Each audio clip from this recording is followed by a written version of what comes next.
galerie unique. Ça tombe bien, Thomas Mesnier, les urgences hier.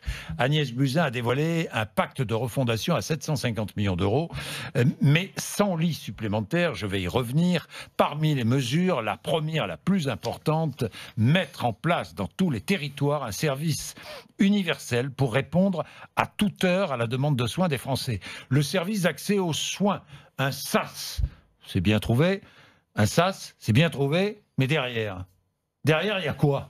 Derrière, il y a la réponse à ce que nous ont dit les Français sur les ronds-points depuis bientôt un an, dans les grands débats ensuite. On a un problème d'accès aux soins. Et où que ce soit sur le territoire, quand on a besoin d'un conseil, d'une consultation, on ne sait pas où aller, on ne sait pas comment faire. Bon. Finalement, on y répond en créant un nouveau service public, le SAS, le service d'accès aux soins, qui va s'apparenter à une plateforme santé unique qui sera gérée par les médecins hospitaliers et les médecins libéraux, connectés probablement aux pompiers. On a 2 mois pour cadrer tout cela pour que dès l'été 2020, quand vous avez besoin, vous ayez un numéro, une plateforme sur Internet où vous pourrez avoir un médecin, une infirmière pour un conseil, pour organiser une consultation ou, si besoin est, aller aux urgences. Alors, soyons concrets. À partir de l'été prochain. À partir de juin 2020. De juin 2020.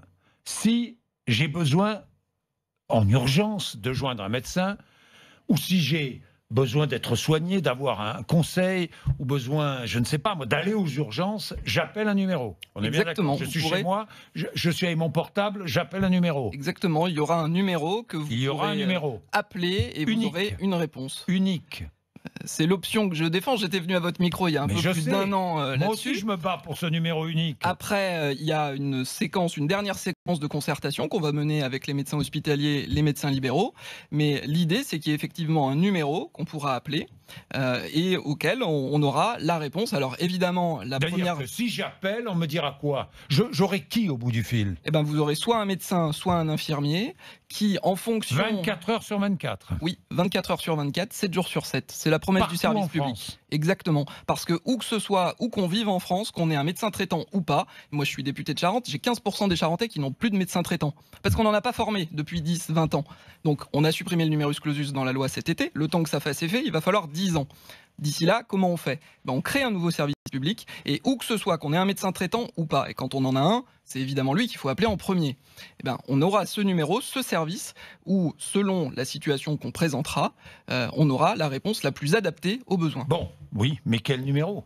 Quand je pense que vous présentez cette mesure, c'est bien, enfin pas vous, mais le ministère de la Santé, mais sans donner le numéro. Alors là, franchement, il y a des choses que je ne comprends pas dans la présentation des choses et dans les annonces. Le numéro, le service, tout est en train d'être finalisé. Parce qu'aujourd'hui, on a le 15, on a le 18, on en a... c'est la jungle des numéros. Kyrielle de numéros. C'est la jungle des numéros, nous sommes d'accord. Mais un numéro unique, il faut on est bien d'accord. Il y aura un numéro unique. Il y aura un numéro sur lequel vous pourrez appeler pour qui effacera tous les autres. Au service d'accès aux soins. Tous les autres. Je ne sais pas s'il faut effacer tous les numéros. Je crois que quand on a Jean-Jacques Bourdin, n'effacez pas les autres numéros. Jean-Jacques Bourdin, quand on a un problème de santé, c'est pas comme quand il y a le feu dans votre maison ou quand il y a un cambriolage chez les voisins. Non, je pense qu'il faut des numéros différenciés pour ces situations-là. Dans la plupart des pays, il y a un seul numéro d'urgence.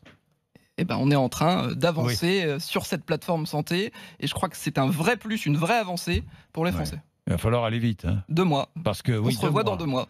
On aurait pu annoncer ce numéro là tout de suite. J'ai travaillé d'arrache-pied depuis 3 mois. Je sais que vous vous êtes battu pour que le numéro soit annoncé, il ne l'a pas été.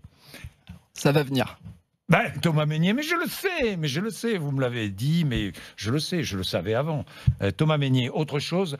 Bon, très bien, refondation des urgences. Je vois déjà que ce pacte de refondation n'est pas très bien accueilli par les urgentistes. Nous verrons bien, Thomas Mesnier, nous verrons bien. Aucun lit supplémentaire. Alors, pas tout à fait. Non, mais on aurait pu faire, comme ça a toujours été fait depuis 20 ans, ne rien changer au système, distribuer des millions, promettre des postes, promettre des lits, et qu'au final, rien ne change. Parce que finalement, c'est ce qui a été fait depuis 20 ans. On pourrait promettre des postes, on n'a pas les médecins. On va en former davantage en supprimant le numerus clausus. On pourrait promettre des aides-soignantes, des aides-soignants, des infirmières ou des infirmiers aussi. De toute façon, ils n'arriveront pas pas avant 2-3 ans. Et on crée un nouveau métier d'infirmier de pratique avancée aux urgences. Les formations commencent à la rentrée prochaine. On pourrait promettre des lits partout. En réalité, ce serait pas efficace. Moi, qu'est-ce que j'ai fait depuis 3 mois? J'ai fait un vrai petit tour de France, des services d'urgence et des hôpitaux. Il y a des urgences qui fonctionnent très bien. Prenez Narbonne, tout va bien. Il y a même trop d'urgentistes, ils vont aider les urgences autour. Oui. Je suis allé à Lens, Oui. la semaine dernière encore, il y a beaucoup plus de difficultés. En fait, il y a des hôpitaux où on a assez de lits, il y en a d'autres où effectivement on a des manques.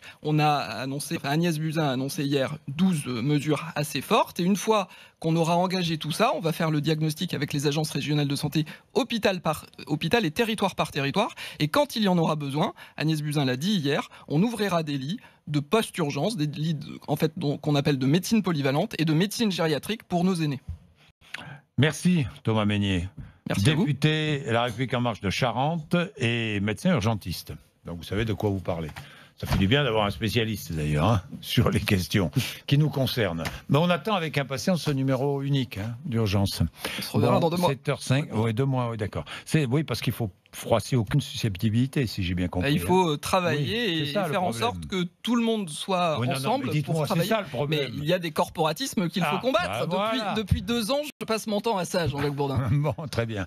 Thomas Mesnier, bien sûr. Il est 8h moins 10. Expliquez-nous. RMC.